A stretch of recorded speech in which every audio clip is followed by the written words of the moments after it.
And we're gonna go. Another one. All right. So this question is, why should a person learn cybersecurity over quality assurance, and vice versa? Why should a person learn quality assurance over cybersecurity? And I have some thoughts on this question once you are done. So let me put your 3 minutes up. And yeah, let's keep it separate, right? Let's keep it. Oh no, let me add the other one to it, right? Says, and is QA a good way into cybersecurity, right? So we have two questions, All right, right? cool. So, you ready? Yep, go for it. All right, cool. So, I think that when it comes to QA, it depends on the person to answer the question choosing between cybersecurity and QA. It depends on their interest in their career goals, right? So, we're talking cybersecurity focuses on protecting data and systems from cyber threats, right? Whereas a person that's in QA, it involves ensuring that we have, I think, uh, software quality assurance and through testing and identifying bugs. I think that there's an argument that there is some overlap there where QA is kind of like um, in the space of not only identifying those things but trying to assist in the remediation of said bugs, and because they do so, they're also underneath the cybersecurity umbrella. Never escape us. Mwah! Right? Um, I think that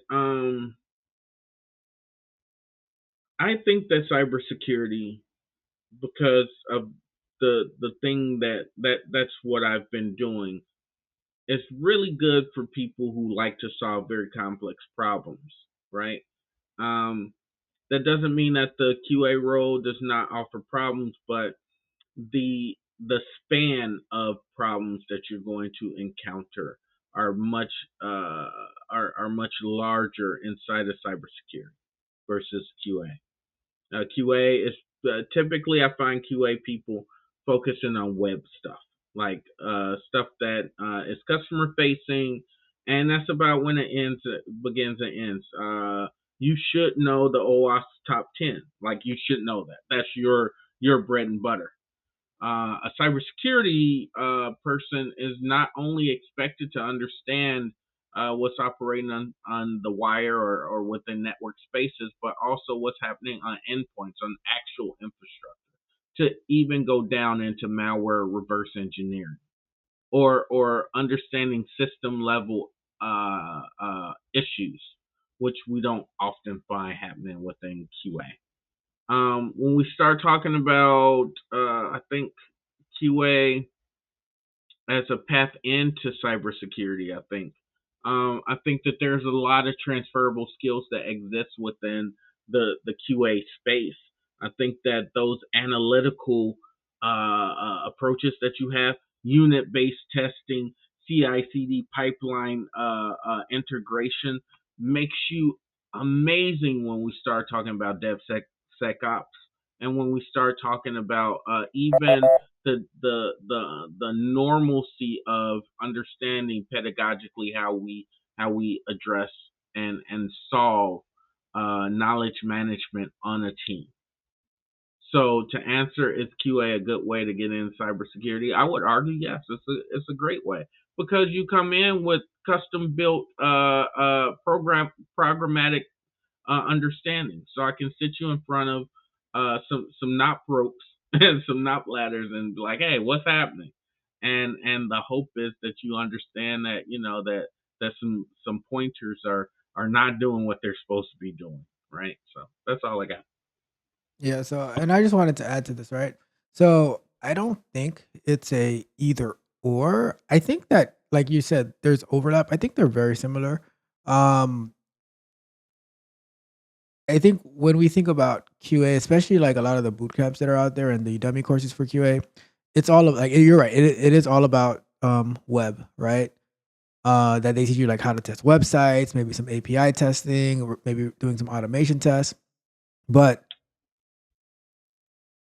before software, Like, you remember when you would buy something, like you'd buy maybe a pack of shirts or something like that, and then you'd get the little inspected by QC number 417, right? Mhm. There was even a I don't know, I might be dating myself here, but on Nickelodeon there used to be Pete and Pete, right?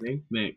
There used to be Pete and Pete, and the younger Pete was obsessed with this QC inspector number from one of the episodes a long time ago, because he wanted to know who this QC person was, right? And so quality's always been around, and I think that they are very very similar, and that if you let's say you have a QA knowledge and background, I think you might be like 25 to 45% of the way to being good in cybersecurity. But the other thing is, saying the term cybersecurity, it's very broad because, for instance, if you want to do identity and access management, right? Then QA is probably not the right path for you to get into that, because that's like understanding like role permissions and stuff like that, right? If you want to Mhm. do, let's say, cloud security engineering, it might be more relatable. But if you want to do analyst, then QA is going to be really good. If you want to do like the SIEM, QA would probably be really good because like being able to look through the logs and tracking down.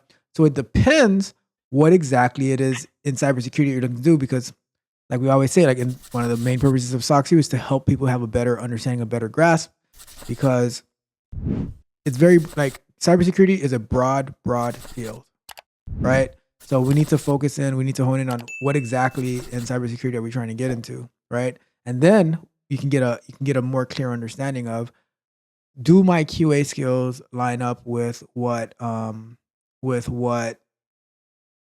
of cybersecurity I'm trying to get into? Because some of them might be very related, some of them might not be related at all. You know, sounds good. Awesome.